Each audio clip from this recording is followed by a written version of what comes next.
my research showed up that one of the significant causes of new homelessness, it's not, it's just, there are many causes, right? But there's one, is when a landlord, for perfectly fair reasons, needs to take their property back. Maybe it's because they've come back from abroad, they need to get it back into their home, maybe they need to sell it, whatever it might be.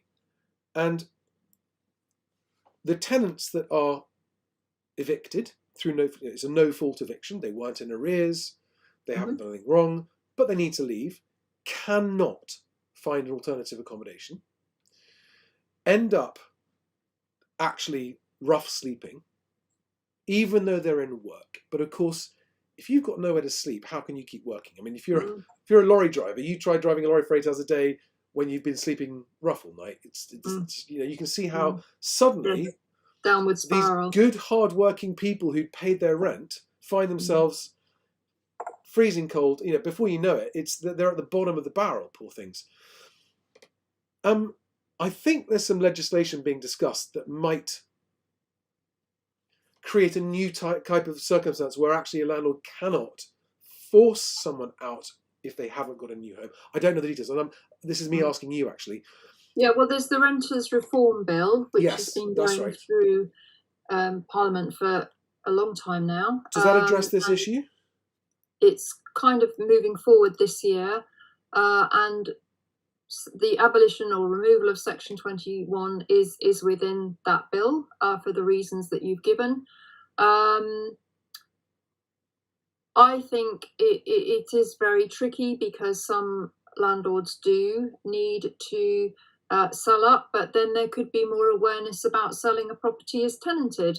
So the property just gets passed on to another landlord who takes over the tenancy. And, there's some, for instance, there's a platform called Vesta, which is a leading platform for buying and selling of tenanted properties, portfolios, blocks of flats, etc.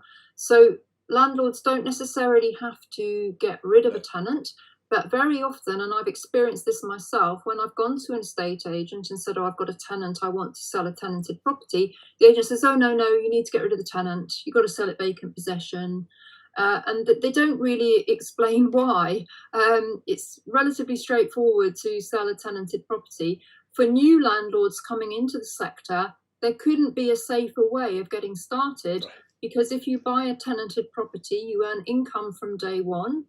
You can see the tenant's rental payment history if they've paid the rent on time, and you can see how the tenant is looking after the property. So from a risk perspective, going back to what I said at the beginning, it's a lot less risky to buy a tenanted property already. Very often that property will have a letting agent attached to it who knows the tenant, knows the property, has managed it for the previous landlord.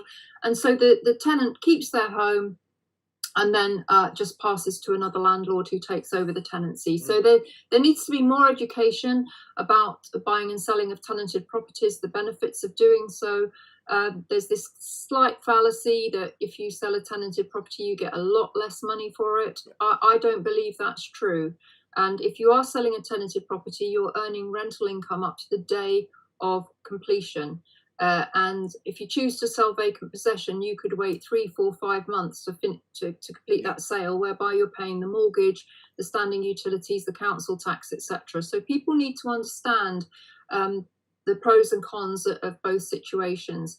Then there's also, the possibility of some government-supported scheme, but whereby the tenant could actually buy their rental home.